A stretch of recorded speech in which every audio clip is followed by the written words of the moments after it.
Madam Speaker, ang totoo po ay nagulat din po ako, pero hindi po ito nagastos sa loob ng 19 days, kung hindi 11 days po.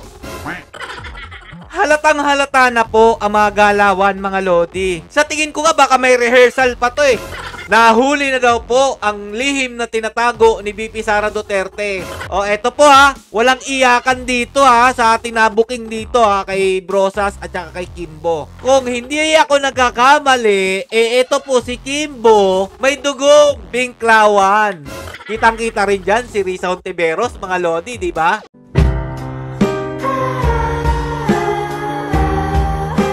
Yo, what's up mga lods? It's Mega Peps TV. Welcome back po sa ating YouTube channel at saka sa ating Facebook page. May panibagong natuklasan na naman po ang Makabayan Black. Lalong-lalo na po ito si Brosas, mga lodi, about confidential funds ni VP Sara Duterte. Gulat na gulat po sila sa kanilang natuklasan, pero ako din po may natuklasan, mga lodi, no? Sabi po kasi mga lodi, may nagtag sa akin kahapon, kayok pa daw po ba ipagtanggol ang aking VP na nasasangkot po sa ganitong klaseng issue? Tunghayan nyo po itong video na to. Kaya po hindi po ako nakagawa ng video kahapon. Excited pa naman to gawan kahapon ng reaction video. Dahil po mga lodi, siguradong masaya pong suplakin ang mga taong naniwala po dito. Panoorin nyo pong mabuti itong video na to at kung maaari ikalat nyo po para hindi po kayo maging syunga-syunga na magpapaniwala agad po, okay? So, eto. Kahapon po kasi mga lodi, meron po silang natuklasan daw kuno. Panoorin nyo po ang video. Madam Speaker, ayon din sa mga nakaraang usapin, lumalabas na ginastos ng OVP ang halagang 125 million sa labing siyam na araw, 19 days lamang, na mukhang napakaiksing panahon, Madam Speaker. Maaari bang ikumpirma ng COA ang nangyaring ito? Tingnan nyo yung reaction dito ni Stella Kimbo, mga lodi, ha? Tingnan nyo yung itsura ng mukha niya. Tingnan nyo mabuti. Ito na. Ganun-ganun po. Madam Speaker, mula po sa SAOB, December 13 to December 31 Sasagot ang na sana nakalagay. siya So, dun 19 days po yan. Tingnan nyo. Madam Speaker, ang totoo po ay nagulat din po ako nung mabasa ko ang mga balita na tila nagastos po sa loob ng 19 days. Lods, hindi ko po ikakata yung haba po ng kanyang pagkaka-explain para ma-feel nyo po kung ano pong ibig kong sabihin. Kasi kapag kinat ko po yan, mga lodi, hindi nyo po maintindihan kung anong ibig ko pong sabihin dyan, okay? Sana maintindihan nyo po ako. At tinanong ko po ang COA at tinignan ko po ang mga iba't ibang mga reports. Pero hindi po ito nagastos sa loob ng 19 days, kung hindi 11 days po. Tingnan nyo yung reaction nila. Madam Speaker. Si Brosas. Tingnan nyo. Gulat na gulat po si Brosas, kunyari, mga lodi. 11 days lang? Akala namin 19 days, mas malupit pa pala. 11 days lang. Wow! Ang ganda ng pagkakapresenta ng script nyo, ah. So, eto mga lodi, kasi yung una, 19 days po yung nirereklamo ng Makabayan Black. Una ko pong narinig ito kay Raul Manuel. Pagrereklamo niya ng confidential fund na 19 days lang daw po winaldas. Tapos kayo naman daw po mga lodi, di umano 11 days lang daw po ginastos yung 125 million about confidential funds, mga lodi. Sobrang gulat na gulat po si Brosa sa sagot po ni Kimbo, no? Hindi naman po halata, mga lodi. Sobrang hindi ko po talaga nahalata kung ano po yung gusto nilang iparating dito. Eto po, para mas maintindihan nyo, panoorin nyo pa po.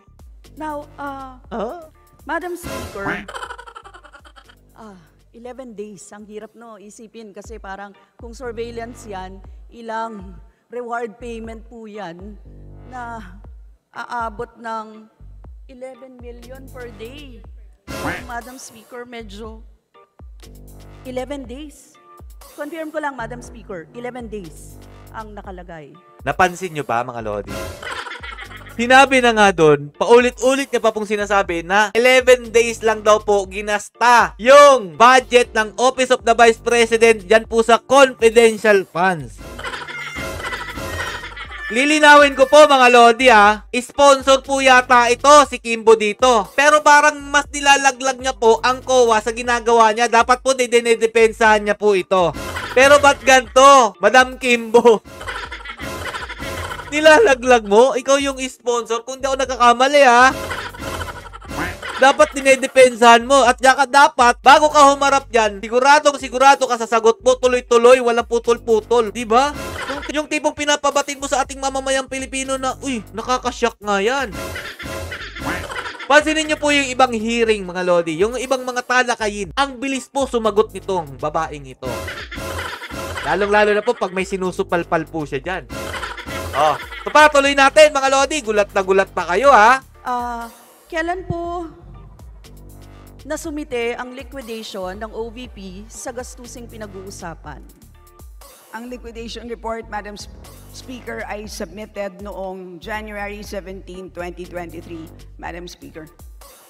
Thank you, Madam Speaker. Madam Speaker, tapos na ba yung pag-audit ng lahat ng gastusin na ito, Madam Speaker?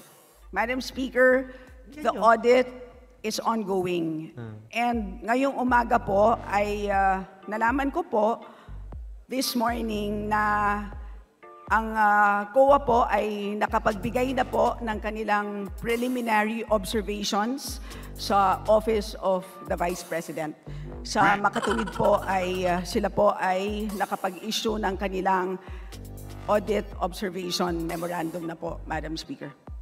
So, Madam Speaker, walang credit notice na inilabas? Wala po, Madam Speaker. Kung nagkakaproblema, nakapaglabas ba ng AOM? Tama po, Madam Speaker.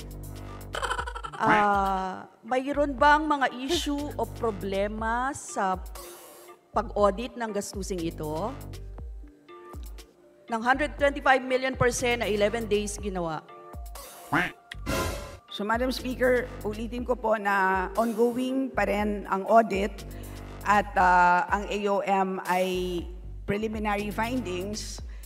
And again, may confidential nature po ang AOM, bagamat ang masasabi po natin ay ang AOM na yan ay nagko-convey po ng request for additional documents mula sa Office of the Vice President para po para makapagpaliwanag sila ng ilan sa mga expenses po, Madam Speaker. Madam Speaker, tinatanong po natin ang question na ito kasi dapat maging transparent sa paggasta o paggamit ng publikong pondo. Kasi yan po yung mandatory ng COA, di ba?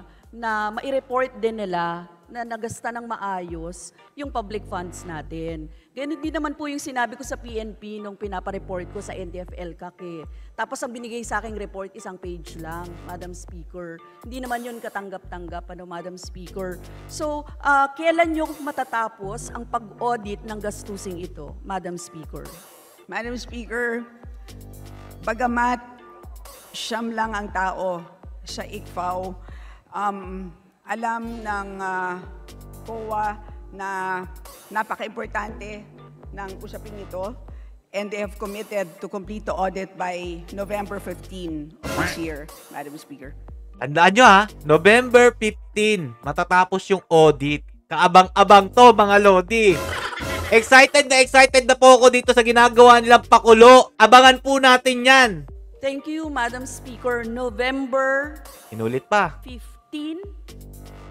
Iklaro Ngayong taon mo. na to. Tama po, Madam Speaker. 2023, Oh, Madam yan. Speaker. 2023, Madam Speaker. Klarong-klaro, November 15, 2023, matatapos ang audit. So, eto po yung pinagtataka ko dyan, mga Lodi. Gulat na gulat po si Brosas about po dito sa natuklasan niyang 11 days ginasta yung 125 million, pero bakit meron kang script? Pakinggan nyo mabuti.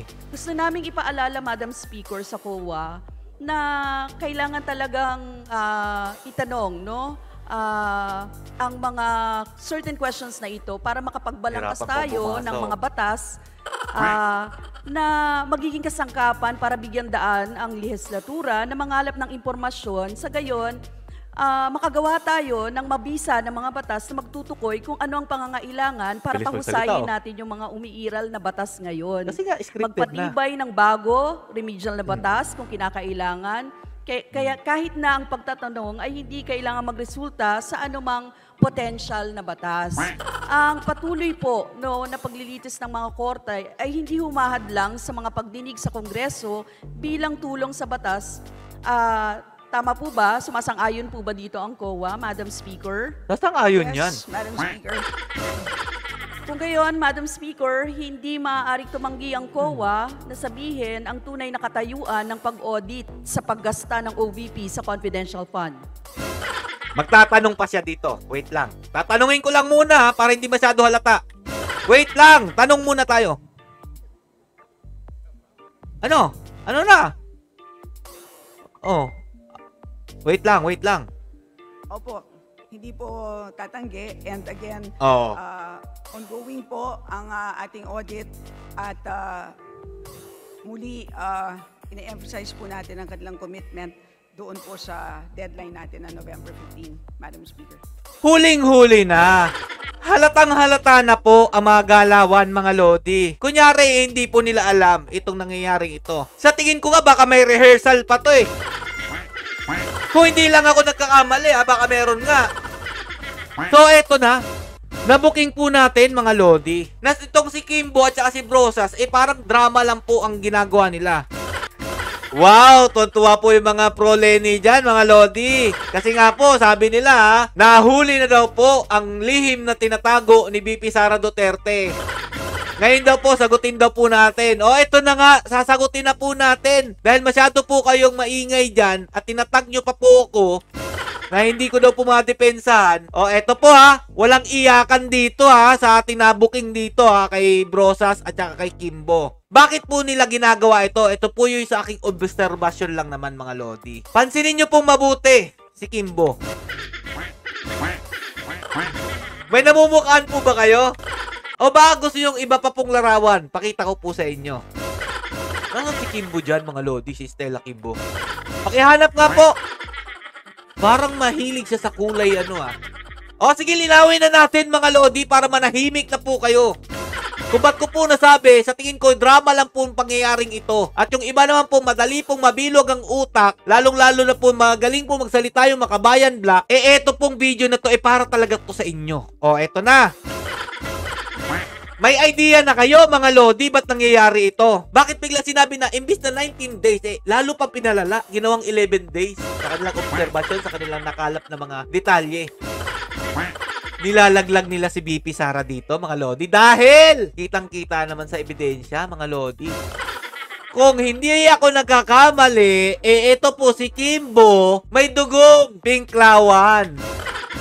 Kitang-kita rin dyan si Risa Ontiveros, mga lodi, di ba? Nasa likod. Zoom in po natin ng konti, nagtatago po kasi siya. Baka hindi daw po kasi siya makilala dito, mga lodi. At hindi naman po nagsisinungaling ang previous na mga picture na makikita po natin sa Google. At yung mga naniniwala talaga sa mga pinagsasabi ni Kimbo at saka ni Brosas, bahala na kayo sa sarili nyo. Opinion nyo yan, respetuhin natin yan. Pero etong opinion ko, huwag kayo mag-iiyakan dito. Sige, lapit pa natin ng konti, yung close-up talaga sila. Ano na? Yung naghahamon sa akin kahapon, yung nagtatag sa akin, birthday ng anak ko, iniistorbo nyo ako kahapon. O ngayon, eto po yung ganti ko sa inyo. Nasagot ko na ba ang katanungan ninyo? Nasagot na ba ni VP Sara kung bakit gumaganyan si Brosas at saka si Kimbo? Kahit ano pang paggagawin nyo dyan, Brosas at saka Kimbo, alam na namin ang totoong kulay ninyo. Booking na po kayo. Kaya kung akala nyo, madali po kami makalimot, nandyan lang po si Uncle Google. Madali lang po mag-type, mag-search kung alam nyo lang po gamitin. Kaya po para sa mga nagsasabi na nalaglag na po ng COA ito si VP Sara Duterte, abangan na lang po natin sa November 15, 2023. Dahil doon po magkakaalaman. Nabanggitin po dito na January pa po sinumite yung mga hinihingi po ng COA. Pero bakit parang gulat na gulat ka pa rin dito, Kimbo, na September na ngayon? Ngayon nyo lang nalaman yung report o yung mga diniklara sa paggasta ng Office of the Vice President? Ngayon nyo pa lang po ito tinitingnan dahil tinatalakay ito sa Kongreso at saka dyan sa Senado? Yung confidential funds na nasa word na nga yung confidential, gusto nyong i-transparent. Ewan ko na lang mga Lodi, kung meron po talagang maniwala dito po sa pakulo nila. Pasensya na po, pero ako mga Lodi, hindi po ako basta-basta mabibilog ng mga mabubok ang salita kagaya po nitong Makabayan Vlog. Lalong-lalo na po mga salot sa ating lipunan. Hanggang dito na lang po mga Lodi, ikalat nyo po itong video na to para malinawan po kayo, at kung nawawalan po kayo ng tiwala sa ating VP, Sara Duterte, wala po akong magagawa dyan. Pero isa lang po masasabi ko, kapag nagpadala po tayo sa ganitong klaseng strategy, parang binalik na lang po natin ang ABS-CBN mga Lodi. Stay safe and God bless you all. Peace! Kaboom!